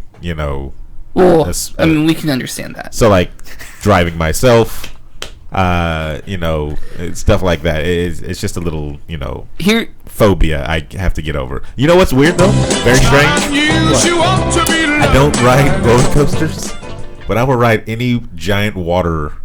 Oh, those coaster. are different. No, I'm totally with you on that. I'm so weird, and like it's from a young age where I was like, oh, I could just dive into water. Like, you still are gonna get damaged. you'll still die. Yeah, like it's not gonna be But different. you'll just be but wet. for some reason, my mind has worked out. Oh no, that's way safer than a roller coaster. A giant water coaster someplace. Yeah, that's. But So, I'm trying to look this up because I want to see a picture of it. And I got one for you right here. I typed in Six Flags roller coaster, and Google completed it with accident. So it's the Six Flags roller coaster accident. So I'm sorry, guys. I'm gonna be with Corey. I'm out. But it looks from the video that I'm looking at, it looks like it takes a lot of like some geniuses had to put this together, because if it's doing the same thing with the roller coaster and giving you the same G-force feeling and all that type of stuff while it's playing the video in front of you that's matching it perfectly. How many times did they Like, write how do that? you have to test it out to make sure it matches up, right? I'll tell you one thing though. I would definitely not be riding with my hands in the air, because And- I would yeah. even do that without VR. Well, when you have a $100 piece of equipment strapped to your face, You're I'm gonna be holding holding on on to this stupid thing. That's why you have to rent that shit there. Yeah. Not bring your own. Okay, this actually, I would totally do this. Like, it looks This looks awesome. fun. It does look cool. And it might be one of those things where if I can't see, the real world around me, I might be a little less What else is scared new, or Aaron? intimidated. It What looks else is like new? you were in control. Yeah, because it If you looks just like I see have some you type and the of- joystick. Yeah, exactly. I'll be really pissed though if it ends up looking like the intro to Regal Cinemas. Just popcorn that pops. Yeah. There's been so many times though when I said I wish this was a real roller coaster, and the end is my movie. Yeah, there it is. That would actually be cool if that was a theater. Just finish into the theater. Yeah, that as a roller coaster though, it is pretty lame. Like, yeah, I'm totally with Neil on that. Raisinets falling from the sky, Yeah. And how popcorn would popping you, in like, your you're face. going through Sounds good. the The roller snack coaster, bar. and then you slide in, yeah. and then notebook. That's what you're doing. Like, it just wouldn't fit the tone of what you're Okay, watching. maybe it'll be only certain movies. Okay. And then when you're in the theater, the seats move. Yeah. The movie. Yeah. Not too this much is moving a- in the this note. is a Trademark podcast. Video Game Bang 2016. I love this show right now because what we have in here is a bunch of dreamers. Like, That's right. a lot of people are listening to this for like, you guys are all idiots. I'm a dreamer. Hey, you gotta Hey, be odd. I'm not. number Good one, right? ideas start from stupid ideas. So I had we went to your celebration at the Coin Op, and we were happy you were there. Neil had quite a few drinks. I mean, I had He quite had a few quite a few drinks. We're gonna make this an inclusive thing, and you guys all. we all got, we all drank quite a bit. I don't know what you're talking about, sir. It ended I up had water. me, Neil, It was good and water. no, it wasn't you. I don't think you were there. I was drunk talking to Kong, and The who? the guy You who's weren't opening there. the brewery. Yeah, you're not part Yeah, of you the weren't there, conversation. so you don't know. Oh no, I couldn't We all get got in. really mad for you. I couldn't get in. I was like, where was Aaron? Yeah, I couldn't get in though. I have an expired ID. And but whose fault is Jason. that? So it was The me, government. Kong, and Jason, and then it ended up just being Kong and me just drunkenly rambling about, man, you gotta believe in yourself, Jason. You gotta follow your dreams, man. Jason was You can't be- way less drunk than You can't be guys. working a 9 to 5, man, because this is what we Jason do. drank a lot though. He did too, He yeah, yeah. drank almost that whole punch bowl. But it's Oh, true. yeah, he did, Me huh? and Aaron had this conversation with Webb and a few other people. It's like life is too short just to be like working for someone else. Like it's time for, if you have that dream that you want to follow, you just gotta Shia LaBeouf it. You just Don't Shia LaBeouf. just do it. That man has lost his entire mind. You guys sit in the theater and Yeah. watch all of your accomplishments Yeah. throughout time. In And just have Or- random ass people. Or sit in the elevator and let people for like, what did he do for like 24 hours? Where he just sat in the elevator and just had people come in and out, and Or there was a call center one where you can just call them up. then there was the Talk to one him. interview he did where they didn't speak at all. They just stared at each other for 15 minutes. Yeah. I mean, so he was in the elevator and never asked anybody what button to press. He was just in. No, there? he was just sitting in the elevator, and people would just come in, and they would go to their Yeah. floors, and he would just, hey, I'm Shia, and that's it. Yeah, I've I heard mean- of people doing that. Celebrities doing that. I did it last week and it did not go. Yeah, I It don't didn't know go if he well. qualifies Yeah. as a celebrity. Webb I got- do. Webb no, got- he does. He got thrown out. You- of the you- building. Yeah, You haven't my seen- mistake was doing it at the Ritz. you haven't seen the Oh. Webbers. I feel That's like what they there's a call Might be the responsibility. problem. Web for heads. Yeah, just Web staying heads, in the definitely. elevator that long, though. That's like you have to ask them what floor you have to go to, and then push it for them. Because if you're the first one in the elevator and you don't ask them what floor you're going, I feel That's just a But dick he move. packed it out every single time. Sellout show in that elevator every single time. Oh, man, that's Like too- every single time. too many people. That's too much humanity in one spot. Too much No, humanity. but Corey, I do agree with you. For anybody out there that wants to change careers, like I talk about this on the panels all the time, that you can actually go to conventions and treat them kind of like job fairs, because there are so many people in different industries, video game industry, artists, authors, creators, comics. It's just, if you want to go into anything entertainment, you can start by just going to conventions and networking and meeting the panelists, meeting people behind the booths, asking, who they need, who they're hiring. And I mean, as long as you do find what you love to do and you polish it and hone your skills and you have something to offer, I truly believe you can be a dreamer and change careers. I mean, I was a banker and a horseback riding instructor, and now I'm an author and a speaker.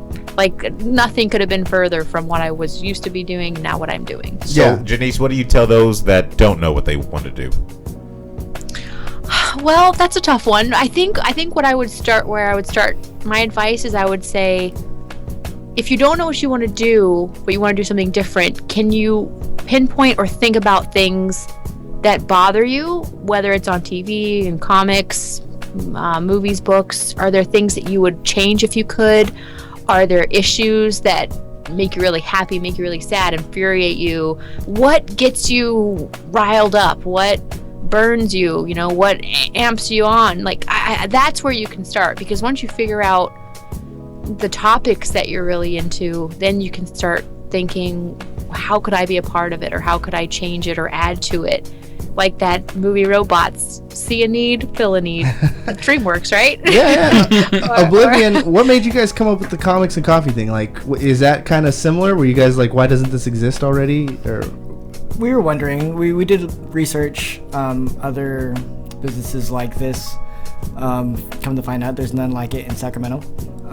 So far, we haven't found far. any in California. That's a travesty. I mean, we might be wrong, but we haven't done it. And then, so what was the step from going from wow, this doesn't exist to well, I'm actually just gonna become an entrepreneur? It was a lot of joking around at first. We were always joking around about like after we come out of movies or we used to go to Borders all the time. Barnes and Noble. Barnes and Nobles. But Uh-oh. when She's like, get it straight. Get it straight because I worked at Borders and I miss it. we used to hang out at Borders and then we got upgraded to Barnes and Nobles after the fact. Whoa! Shots fired. Well, Okay. Anyway, one's still in existence. How do you know what you should do? That tone in her voice right there. That's Right. you Oh, can tell. that That's passion, passion. Yeah. But basically, it was just, it kind of grew out of the fact we didn't have a place to go to and just talk and chill. We never used to be able to go to comic book stores because it was always They were a weird closed. atmosphere because there was never really meant for seats. Yeah, in there's terms not of just actual chatting. like sitting down. Yeah, and if you hanging out. start reading a comic too long, the bookkeeper gives you a weird look, like you gonna buy it or get the hell out of Yeah. the store. That and I mean, they always had these card tournaments too. So I mean, it's always been So it's- catered. Oh to yeah, different- nerd It's alert. usually it's usually never go packed to with that. people who are playing cards if there is actual seating. We don't So have any problem with cards. It's just we're trying to focus our demographic a bit. Go ahead. I mean, He's like, no, I'm done now. Well, I was going in a different thought. So. sorry, go. Oh no, I was just saying, yeah, we don't have any problem with people playing cards, but when we go into shops that do that, it might be a little strange if us reading comics go and sit down next to somebody reading or playing cards in the Magic cards and- area. Hey, how's it They're going? like, what are you doing? I'm gonna scoot these over. So I need room to. I read with my elbows, so. yeah, so that's kind of where it came from. Is that we wanted a place for us to be able to do that, and so far a lot of other people have felt the same way. Well, if you're listening to the podcast right now, we are coming to a close. That's the music you hear in the background. But never fear, we are going to continue this conversation a little bit because I'm generally interested, and it's going to be more about like how we got to where we are and talking about our dreams and where we want to go from here. So I think that's stuff that it's important to talk about. So we will do that on the extended show. If you want to listen to that, you have to subscribe to our Patreon, minimum of $1 a month, and you have access to at least twice the VGB content. We do all of our extended stuff and post it there exclusively for you guys. Genese, where can people find you on social media? I am pretty easy to find. Aaron and I had this conversation because my name's very weird and unique, and Aaron and I joke about how his name has another name Boring and attached bland. to it. Yeah. Aaron Carter. So Genese, it's weirdly spelled. It's spelled with a G, Genese. But you can find me at genesedavis.com. You can find me on Twitter at Genese Davis. You can find me on Facebook. You can find me on Instagram. Does this mean the show's coming to a close? Well, we're going to talk a little bit after the fact, but that's for the paying customers. Okay, well, thank you, everybody, paying customers, for hearing us and listening. And please connect. I would love to connect with you. Where are you going to via be email. at? Name some Oh. locations. Oh, Corey, you're so good. You're I know, so good. I know. I'm going to be at San Diego Comic-Con coming up at the end of July. I have a few panels there and some book signings for Holders Dominion. I'm working on another book. Any sci-fi lovers out there, I'm writing a sci-fi series and a fantasy series. The sci-fi series is for Benaroya Pictures, a movie company here in LA, and the the fantasy series is for Film Roman. And we got to talk about that. It's exciting. And then I'm also going to be at the Austin Comic-Con, the Chicago Comic-Con, the Tulsa Comic-Con. Dang. World Traveler Genese Davis. And then Oblivion Comics and Coffee. Where can they find you on social media? And when can we go to your damn store? On social media, we're on Facebook. We are Oblivion Comics and Coffee. We're on Instagram and Twitter, which is Oblivion Comics. We don't really use Twitter that often because we're still kind of figuring that out, but but we're on there, so you can totally message us there or tweet us. My bad. Major congratulations. You, Laura, you're my new best friend. We gotta hook up. Not in that way, but in the comic way. Oh, you just ruined We'll so talk. many dreams for so many people. Well, she said you'll talk. Okay. And then when are you guys, like, when's the rough estimate? I know it's like way too soon to predict, but when this year? This year for sure. thank We're God. soft opening based off the entry when we first went competition. into the competition. They wanted us to open in November, so It's a really quick timeline. It's very ambitious. Very ambitious. But we're going to try. That's all you can do. There's a lot of waiting in between So now, so cool. Like, some we of it can is really most of look it's forward to it. Yeah, no, for Out of our sure. This control, is yeah. the most exciting thing to hit our area, if you ask me. And we will be there day one with all of our friends. We're gonna make them show up, cosplayers, YouTubers. Yeah, we gotta get Those ensemble close of coworkers. cosplayers. It's gonna be a circus. I'm camping out the night before. Me too. It's like Yep. a high Oh, device. the tent? There too. Janice, there might be You gotta people come who out. have tents already there. Very true. K They Street. don't know which one it is. They're on K Street somewhere. all right, ladies and gentlemen, thank you for a great show. For David Webb, Aaron Carter, Laura, Neil, Genese Davis, my name is Corey Vincent, and you have just been thoroughly gangbanged. I meant to say game, but I Jason David franked. No, you didn't. I totally did. When have I ever called the show gangbang? Just right now. Just the Got first into our time. heads, I swear. Jason David Frank is everywhere. It's contagious. So we are now in the after hours time of the show. This is just complete bonus content where we're just going to kind of pal around. No format to the show. We just talk about whatever comes up. This is what we do for our Patreon. So do you do Patreon, Janice? No, I don't. Tell me about it. You don't need to. You're freaking like a superstar. status. True. That's true. No, what it is, it's like this service where you can get people who listen or watch or support your content, and they, instead of doing like one time or funding a project like a Kickstarter, it's reoccurring. Oh, cool. So they set up like a monthly amount, and then they just help support you as time goes by. And Oh, that's awesome. and it's tiered, so you could be like, at this price a month we can give you a t-shirt, or at this time. But for our people, we just like, we try and just get even $1 like that. It means a huge difference to us. And then anyone who gives at least $1, we upload a full second part of the podcast only for those people. Oh, that's cool. And I could really tell, like, your fans at Sacramento, like Video Game Bang, I really feel like you guys have built such a great fan base of just people who love what you do. You're authentic, you're sincere, you have a great variety of guests. I think it's great. That's so nice. Oh, he's True. crying. I'm really gonna cry right now. Wow.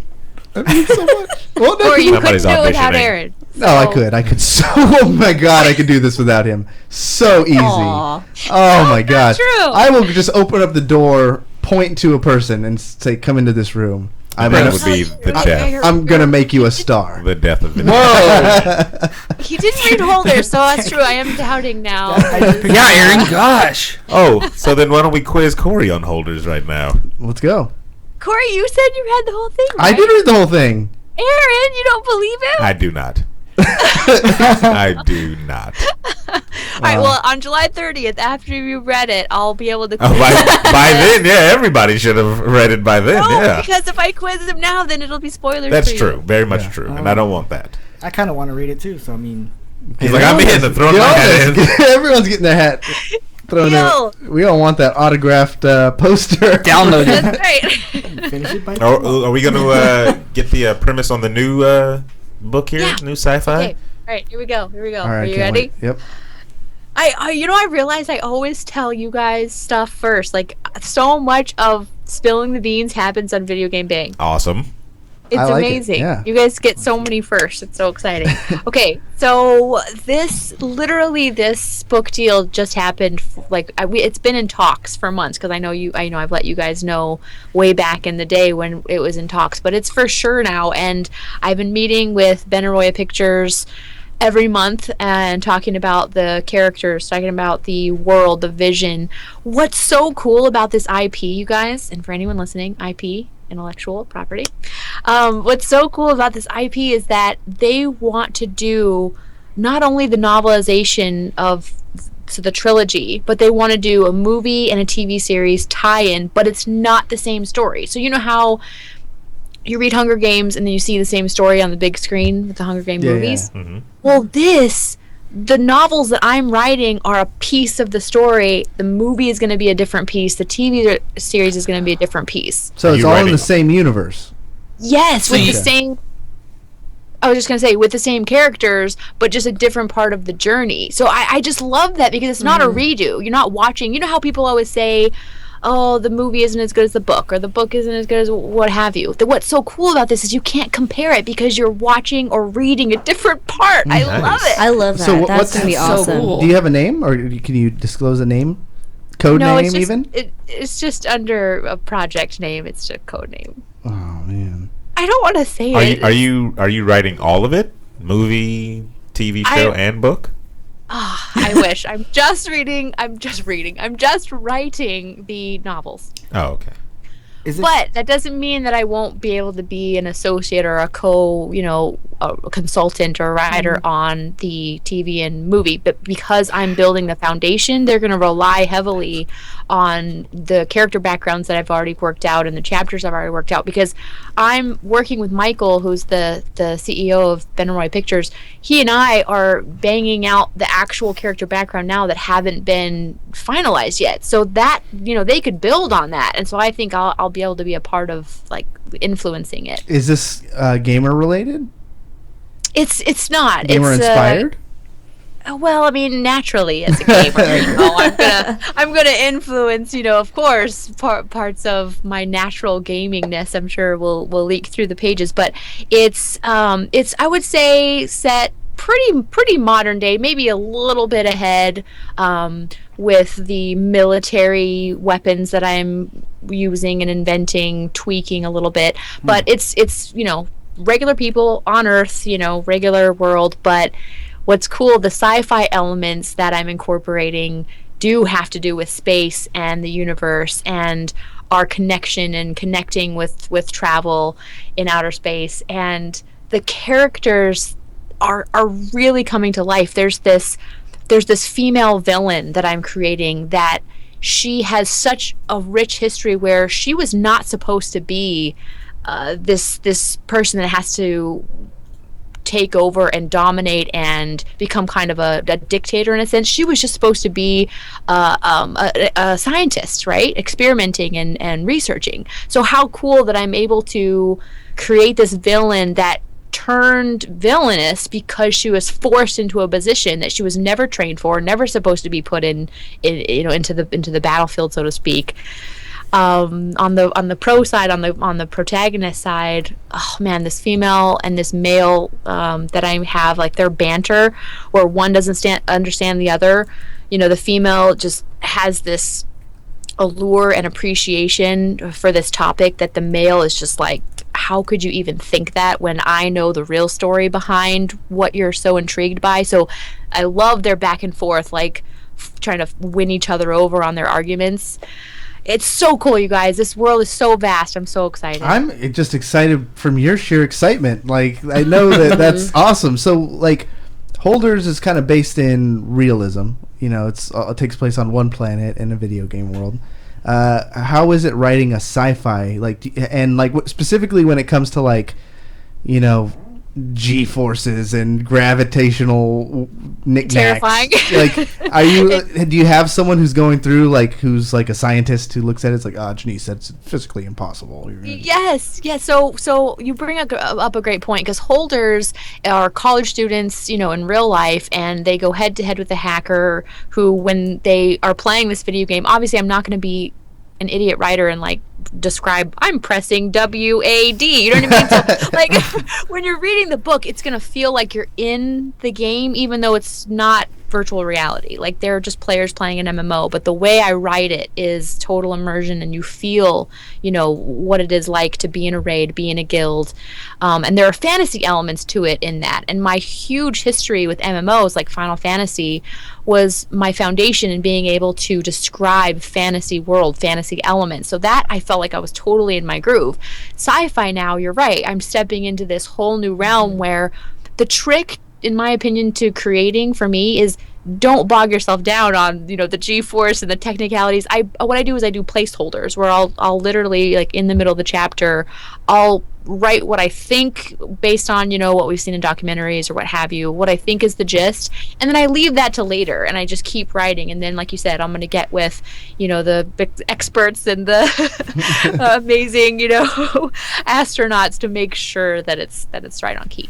Are we going to have all this being written simultaneously, the movie and the TV and the books? Are they being worked on now, or?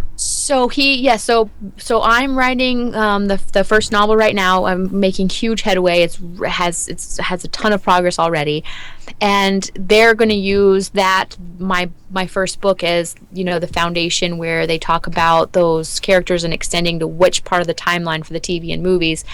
Because Benaroya is working on film simultaneously, mine is first. So the TV and the movies haven't been written yet, but it's exciting to think that they will extrapolate or build on what we come up with. When you take on a project like of this magnitude, like, do you look at it like in years? Like, are you hoping to finish these books like in 2020 or like how long? What's the process? Like, to me, writing a book is like an impossible feat and something I can tell you right now I will never accomplish.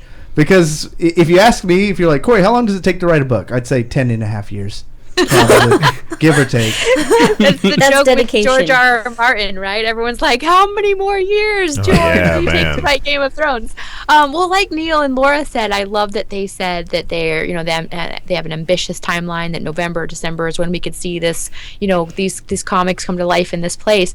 They are putting the pressure on with the timeline. I have, for the first book, I'm trying to knock out the entire manuscript before the end of the year. Oh, wow. So, yeah, but the good thing is I am putting so much focus on it. That's one of the reasons why I couldn't go to E3 this year, because I'm under such a tight writing deadline that every free moment, Corey, you're absolutely right. If you don't work at it every day, a book can take years. But Holders took me exactly 1 year to write the entire first draft of the manuscript. So I'm cutting this next draft in half, 6 months.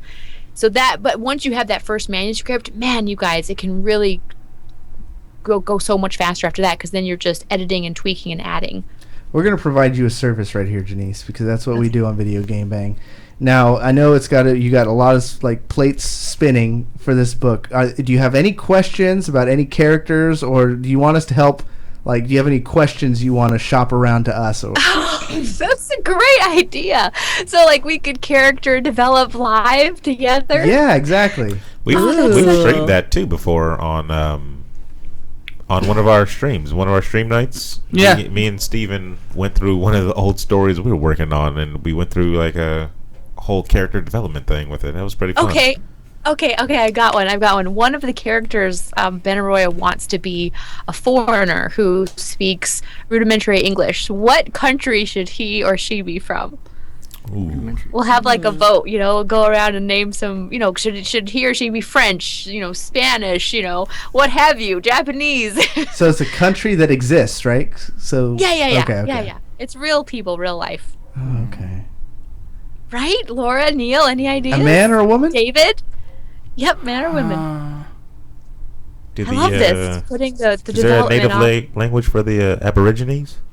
You want to go Australian? You want to go Australian? But like that's out of the, have you ever seen one that's been like in a setting where where they can't speak English? So then you they have got broken English. You gotta come up with a backstory. Why is that Aborigines? Yep, it's a tough one. Yeah, a person from that tribe who's known for being out in the bush. Yeah, understandable. I've spent many a time in the bush. That's an Australian term. Perverts. Why haven't they? Why are they all of a sudden in this situation with sci-fi? Because I'm thinking if it's a futuristic type of story, not too far in the future and stuff like that. There's got to be somebody on the planet that just was like, I'm not really into the big civilization stuff. Leonardo. I have a way of living. Amish type of people. Just, Sure. They're not going to be, firing up the light bulbs and everything like that. They have their way of living, and they're comfortable with that. We got a few from chat, just to throw them out there. Let's see. Good Old Ninja says Peru. And nice. Gingerness says Iceland. Ooh, I gotta write these down. It's funny that they said Iceland, because I was thinking like Norwegian. You want like a Nordic, Norway, like a Nordic area, like a Torbjorn, yeah. Torbjorn. No, or it's funny that you said Australia, because or Aboriginian, because it's that close. Because I was thinking somewhere in Africa, because of I was thinking from, I can't remember the name of the organization that watches for extraterrestrial life, but they have like satellite. The Men in Black. Not the Men in Black, because that would be racist if I said Africa. Wow. Not Yeti, but something like that. Anyway, they have like satellites, and they're combing the universe for different signs of life and stuff like that. And they have locations in remote areas, like in some country in Africa. So having So cool. some sort of expert like that. So are we looking for this character is just they just want a character that just doesn't really speak English? Is that the only thing that they're looking for?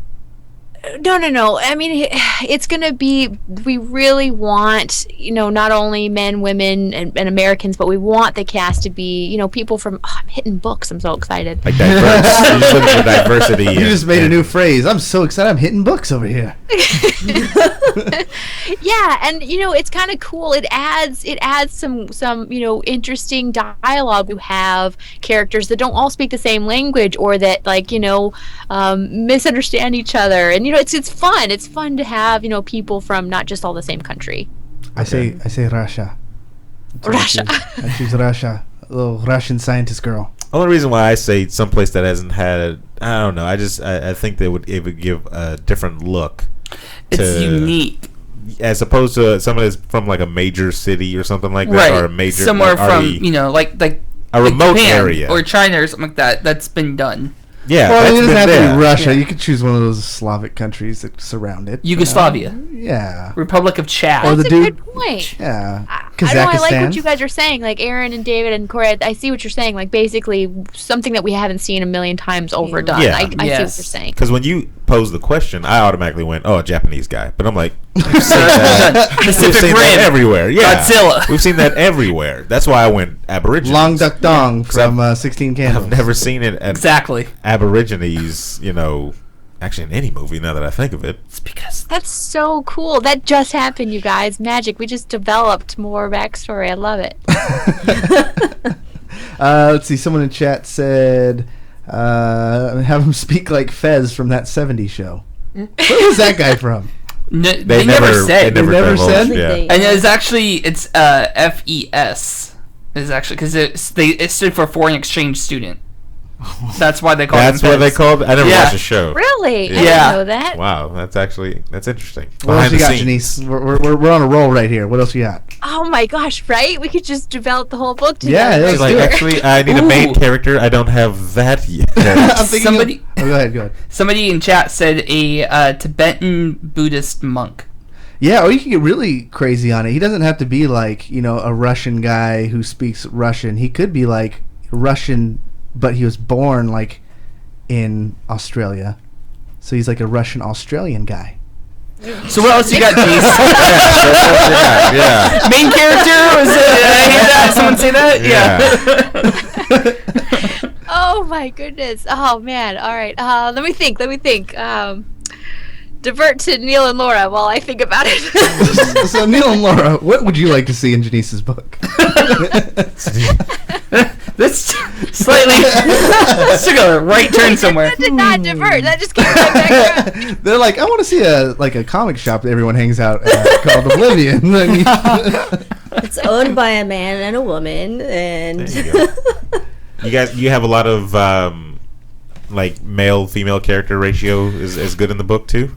Yeah, in fact, switching over to the fantasy series that I was working on really heavily before I switched to the sci-fi series, I have basically the creator wanted a group of women that were like this clan to be a really big part of the story, where they have certain, like, it's fantasy, right? So they have certain abilities.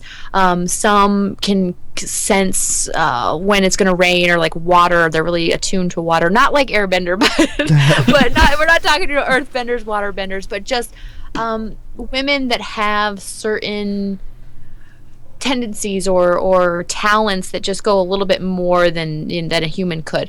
And so my idea for this band of women is and this is new to me, being in LA, a little secret, it's kind of eating me alive a little bit, because in my heart, I'm really a small town person. I like, knowing my neighbors. I like waving to passersby while you're going on a walk. It's hard for me to be in LA where everybody's rushing and honking and nobody talks to anybody.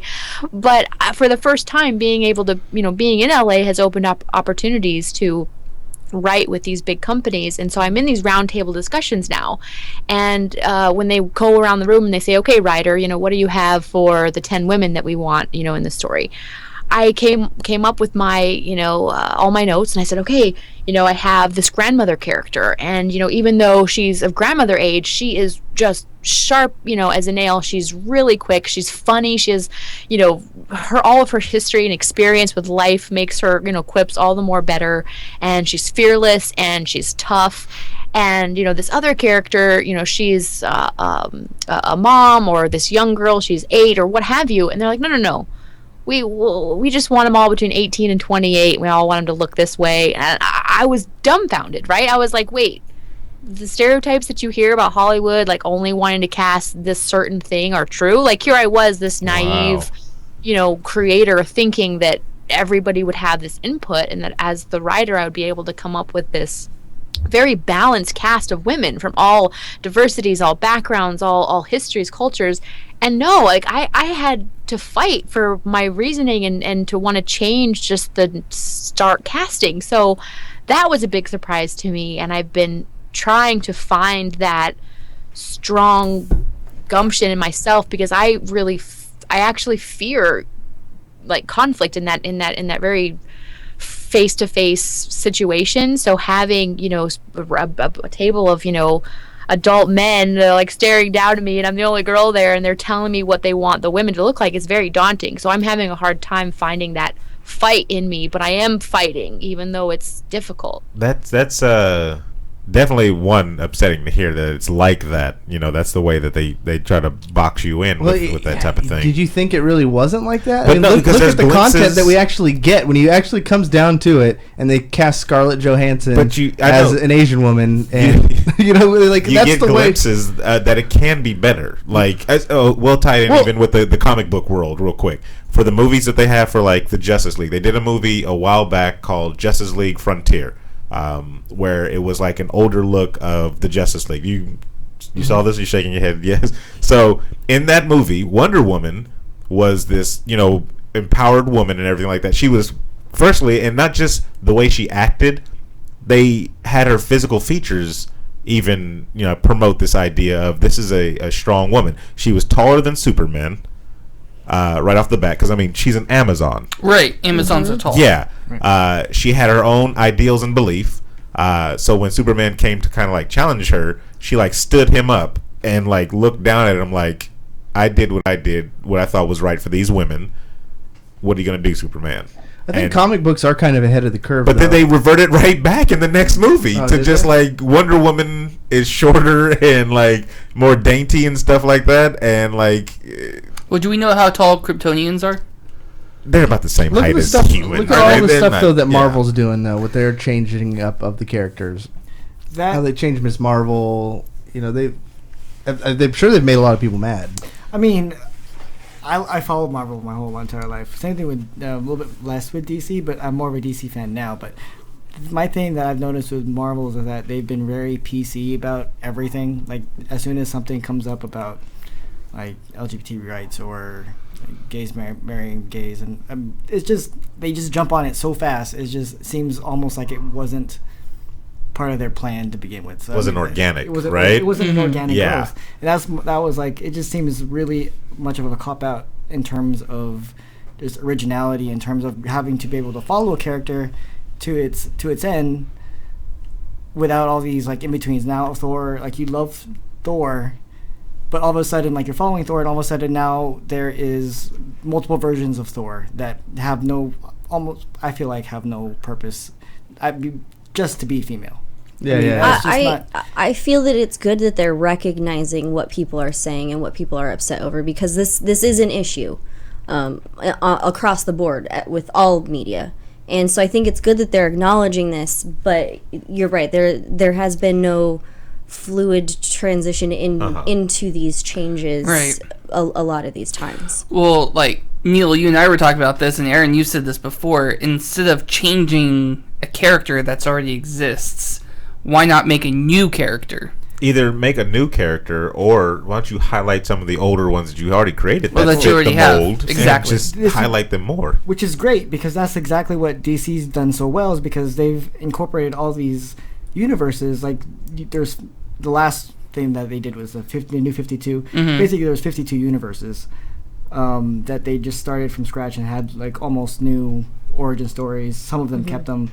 And then the Rebirth that just comes out now in DC is the breakdown, and kind of they're just kind of giving everybody back their own story. Like, so everything that they used to have origin stories came back, and people can continue writing on those particular angles that they had before. So now it's opened up more doors. I think that's why DC does so well, is because you're able to follow your characters that you've loved and cherished so long, and they have their own series. They're just almost true to those particular angles. Whereas Marvel is like, they continuously change. They have Ultimates, they have Uncanny, and then they have the regular, and then they have all these other ones, and then it always reverts back to like either a time travel incident or like some the kind of most recent one. Now it's all new, all different Marvel, and so it's one And storyline. they're doing very well with really showing diversity there. Like the new Wolverine is a female. I mean, she's and it's but the thing is, and what that is, she's my character. and what's cool about that is it's not like she's like they were like, oh, we have Wolverine, let's just make him into a girl. No, they had an established character, and then she just took up the mantle. That's what I mean. Like, you have these characters out there already,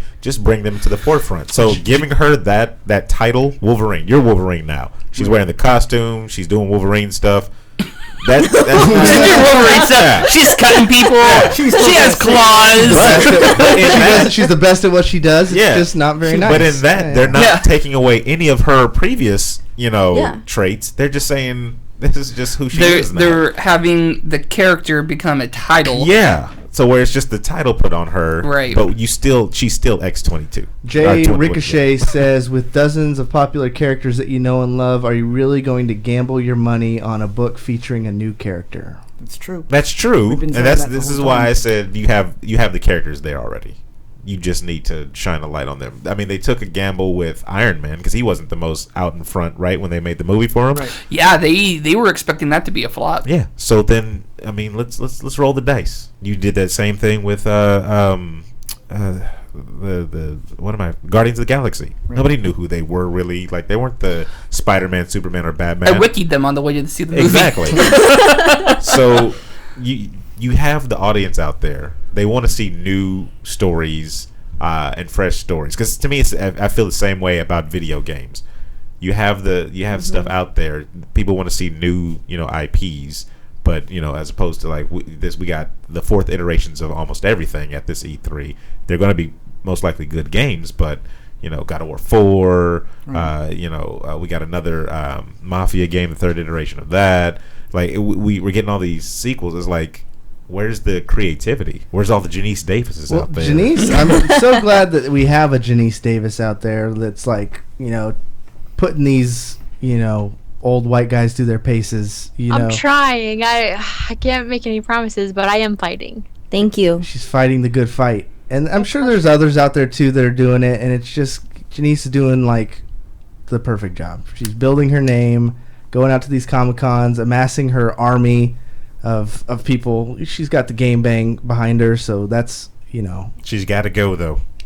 I just agree with you guys. It's just infuriating because I do have to run. Thank you so much. I agree that we have as a people have come so far and matured so much that why would we want to keep seeing the same stories, the same casting? Give us some credit. Give us, that freedom to be creators that want, these grandmother characters that kick ass, and these, people from Aborigines who make who make kick ass appearances. So I so much appreciate the support because I wholeheartedly agree, and I sacrificed book deals for holders from publishers who wanted to change my main character to a male because it had to do with gaming, and they were certain that a female lead was incorrect for a book that incorporated video games. So I had to hold true to not only keeping my main character a female, but I held true to not hiding my name. A lot of publishers wanted me to go by initials because they didn't think male readers would buy from a female writing about video games. That's crazy. That just Stay strong. That just shows us how people still believe in the old data. Yeah. That's just not how it is. Somebody, somewhat related, somebody asked me in a phone interview this week if anybody's going to get offended at us calling ourselves geeks. And I was like, no, that's like a thing that we own. We are proud of this. And I feel like, we need to stand for the way that our culture is. And I personally really appreciate you fighting for this stuff. And I mean, that sucks that you had to turn down a lot of deals, but that just makes it stronger. Thank you so much. We have to keep connected, Laura. You're awesome. Definitely. Well, we Thank you, guys. got so many special guests. We're gonna end it for the stream part, so we could actually say our personal goodbyes. So thank you all for listening. Genese Davis, find her on Twitter. Genese Davis, you know the drill. Oblivion Comics and Coffee. If you go to our Facebooks, they're tagged somewhere on the page that you're listening to this right now. So don't worry, guys. You could find them. They're very public figures. But we will see you this weekend for Aaron Carter's Weekend Bang. Thanks, guys. Bye. Cool. Are we really off this time? No, wait. The stream is still Thank you going. so much, you guys. Let me stop the stream. I've got to run.